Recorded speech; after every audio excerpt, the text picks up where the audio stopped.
This video will contain spoilers for the first 3 episodes of RWBY Hyosetsu Teikoku, or Ice Queendom. God, that is a stupid name. While I doubt that matters much, if you're thinking about going into this blind, this is your only warning.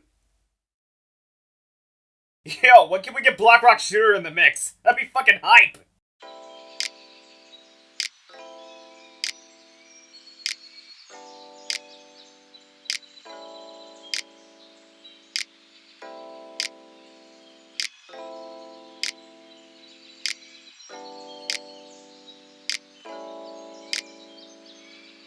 Alright, so real talk, I don't like RWBY anymore.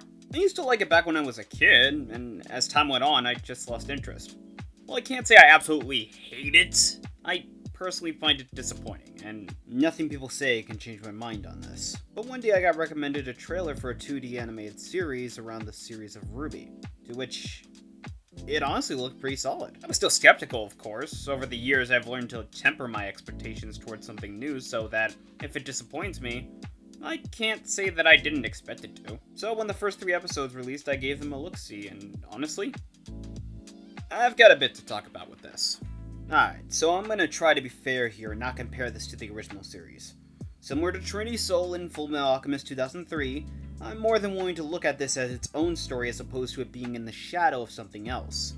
But with that said, it's really hard for me right now to do that. In terms of criticism, first and foremost, the series so far has covered the first volume of RWBY up to the original ending, all within less than an hour and a half. Now that's not necessarily the problem I have with it. The problem I have with it is how it handles the relationships between some key characters and some story points. More in the sense that, similar to Fullmetal Alchemist Brotherhood, it feels like it's written and directed as if you're expected to have seen the original and know this top to bottom, which makes the pacing feel a little on fast forward at times. I will even say that there are times where the animation feels somewhat stiff and time sensitive, which I understand is due to a bigger issue with the animation industry in Japan, but it's still worth pointing out. And at times feels like we skipped a page of interaction or dialogue to better establish what this series attempts to do. I feel like if this was maybe 5 or 6 episodes instead of 3, we probably could have had a better paced story here for how the first 3 episodes play out. That's pretty much the bulk of the criticism. Now, on to the rest.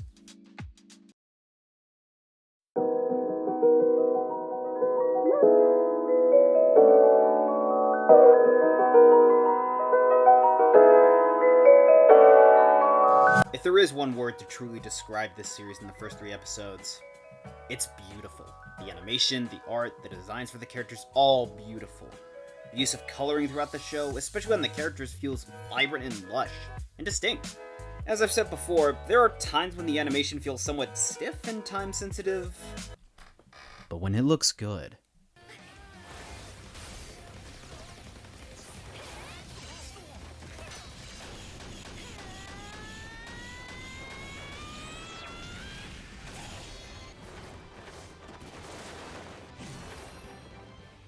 It looks so goddamn good.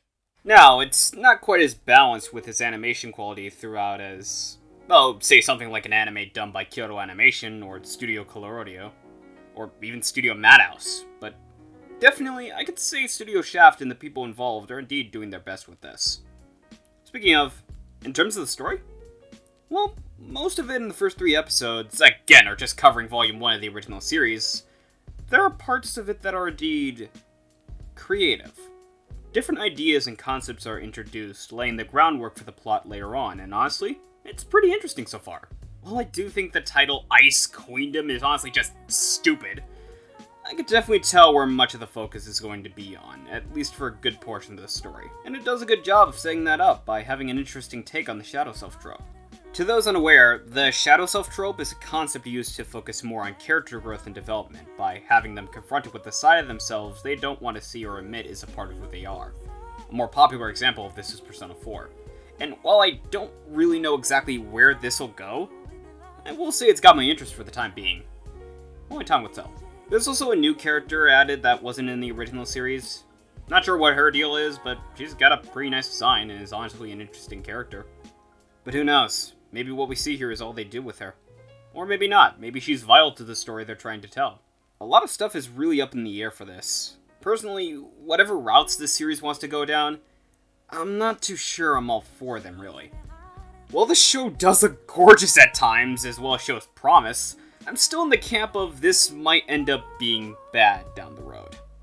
Generally, that's why I prefer to talk about anime once they're finished, or at the very least near being finished, because even though I decided to talk about this series out of interest, it's really hard for me to wrap a conclusive opinion on this. So far, it just kind of feels like a lot of the brushing through the original story may end up holding back the series in terms of it being much better than it currently is. But then again, who really knows when much of the original story will really take root and kick in? Mind you, I went into this with as little info as possible. All in all, I don't really know if this will be something I 100% enjoy or just something that caught my attention at first, then later just bailed on. It does have some good moments. I liked seeing Ruby and the other girls before heading off to Beacon, getting an insight into their lives and the people in them. I liked the concept centered around the Nightmare Room, again, really interesting, especially with the story around Jean. I also liked some of the character interactions throughout the first 3 episodes. This series has something going for it at least. I'm just not too sure if it'll be all it's cracked up to be. But what do you think? Do you think this will be a masterpiece or something along those lines, or do you think this will be a terrible series through and through? Whatever your thoughts on it, leave it in the comments below. I'd love to hear what you think. And hey, if you want to see more discussions from me in the future, feel free to subscribe. If you want to keep updated on what I'll be doing next and whatnot, follow me on Twitter. If you want to see my portfolio, check out my ArtStation. And if you can and want to help support me financially, please donate to my Ko-Fi. Your donations help me come closer to pursuing art and discussing anime as a full-time career. Thank you all so much for tuning in. I'll see you all next time. Peace.